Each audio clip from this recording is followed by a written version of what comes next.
Hi, I didn't see you there. My name is Shelniel Bostic, and I'll be covering the massage techniques for the hand and foot. So I'll be looking for the areas for working with the supine, the anterior side of the body, and then prone, the posterior side of the body, working with the hands, the feet, the wrists, the ankles, doing a bit of joint play, massage, and stretches on those particular areas for that particular time when I start in. So let's get to it. Hello everyone, we are going to work on the hands and feet today, so let's dive in. So, let's see, I'm going to be covering a number of aspects today on joint play, massage, and a bit of stretches. So relax the arm, let it go. That's better, thank you. So, normally I will always warm up an area. That's always the best idea to do as we go through. And your techniques will always vary, so if it's something you like to add, please feel free to. If not, it's okay. Find something else.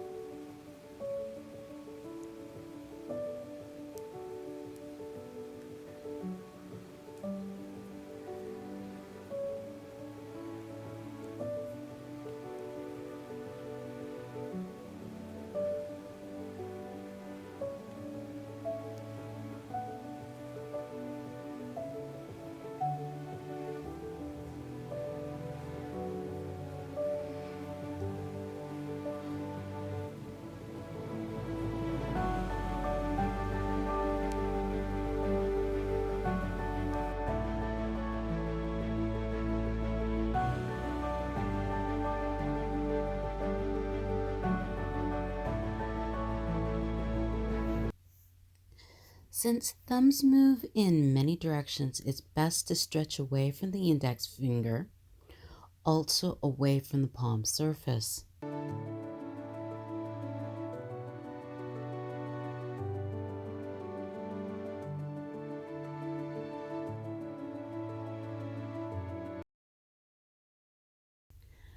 Hold wrist in alignment with forearm while bracing at the distal joints to each finger before and during stretching.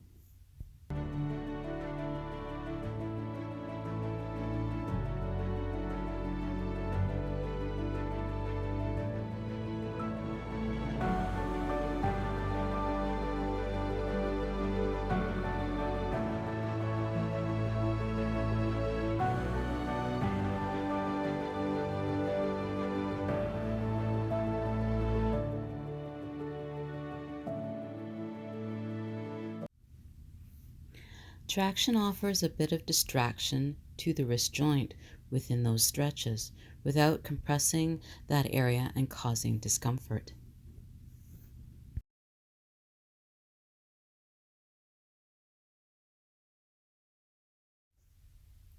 Wrist traction set up before stretching the forearm, flexors and extensors muscles, without or with clenching the client's hand into a fist.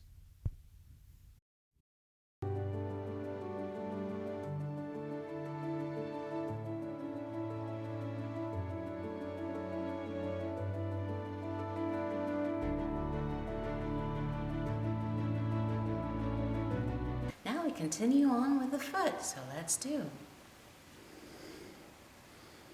So for this section, obviously you want to do a bit of a warm-up, especially if the feet is cold. But more or less the warm-ups for the tissues anyway.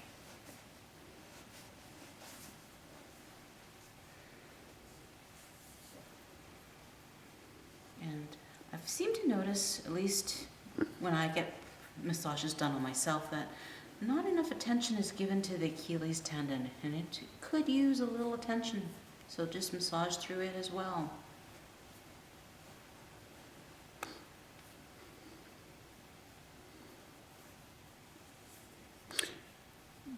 Just out of curiosity, why the Achilles tendon? Well, if there's congestion in the Achilles tendon, at least you'll be getting rid of some of that, as well as if it's a little tight or short, well, actually tight and short at the same time, you can actually just kind of release some of that extra tightness, and so that there'll be more range and flexibility in that area. Okay.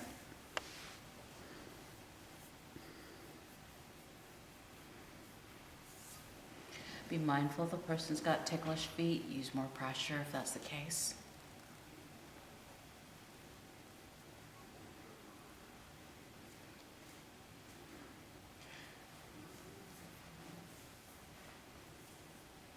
All right, now for a bit of joint play.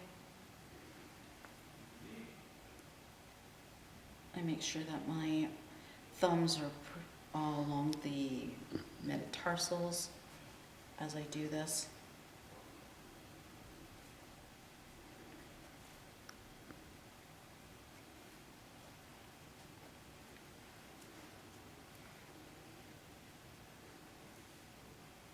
And as I did with the hands, you can actually scissor between the bones, or correction, thumbs are on the bones, but you can still scissor the bones between each other.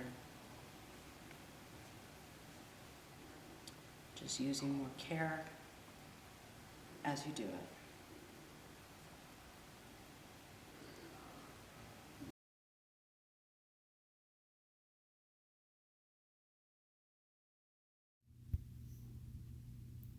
When executing stretches to ankle or toes, refrain from causing discomfort if shortness of range is present at joint or joints.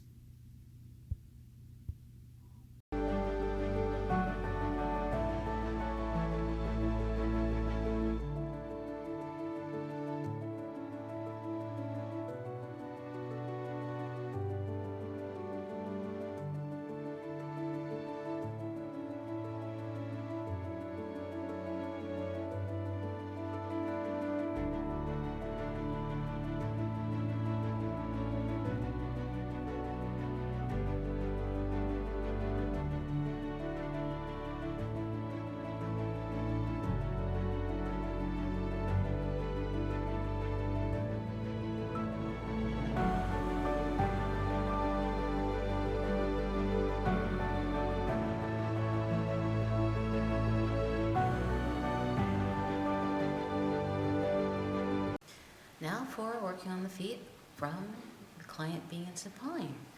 So what I usually will do for this particular spot would be, I can go through a lot of the muscles in this region, and part of the reason why I would like to work with the feet in both directions is the fact that I have more freedom of areas to reach much more easily in the posterior side than the front, but I still like to, the stretches work better from the anterior than the posterior. Getting access to the back of the sole of the feet is much easier from this way than the anterior. Just some things, there's the usual pros and cons. What, no, usual pros and cons? That's an excuse. Okay, maybe I should rethink that one.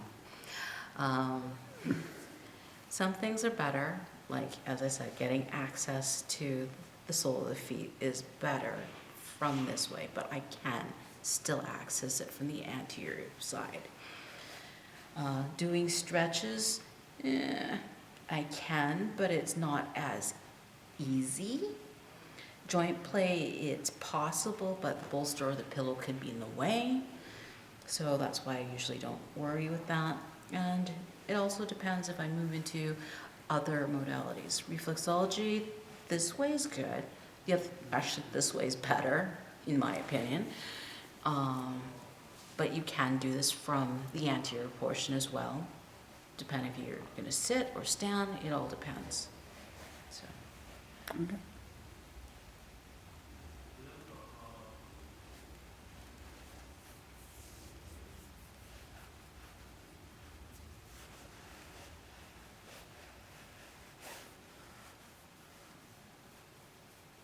Plus, I like the fact of working with an area, at least both sides of the body, instead of just working one side. Like with the hands, I would also like to say hello to them when the person is laying on their front, and then when they're on their back, when they're on the opposite side. I also like to see what has changed, what needs a little extra attention and time, and that's why I prefer to work with both the anterior and posterior, both for hands and feet.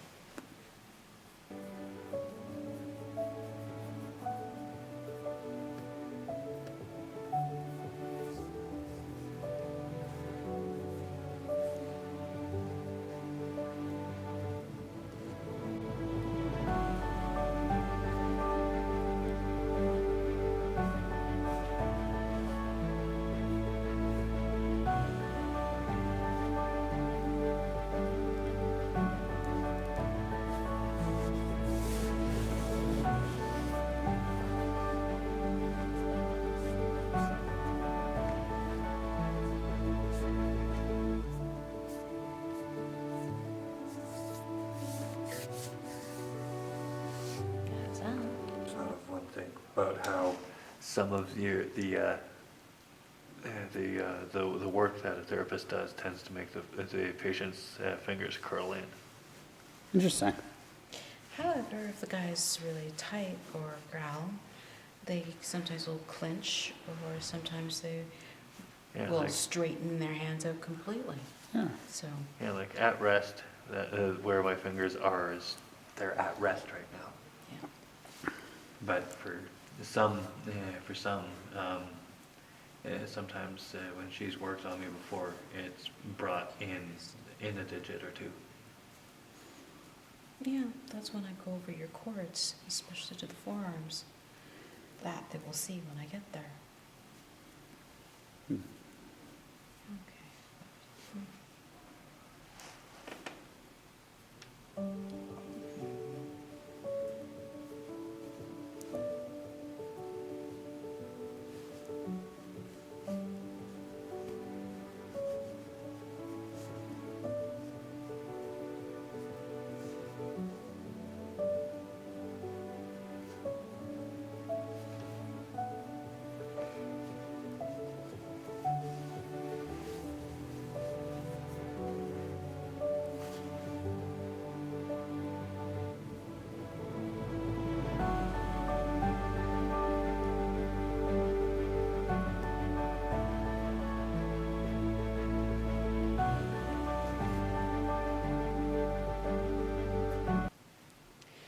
So every once in a while, I'll spend more time through the fingers and the thumbs. It just depends if a person's dealing with stiffness or in their hands, or tightness, or perhaps arthritis. This will help as well to help at least loosen up the area, and it won't feel so stiff, tight, and sore. So.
Thank you for watching this episode with Healing Hands. My name is Shelniel Bostic, and it was a great pleasure having you guys watch and follow me through this episode.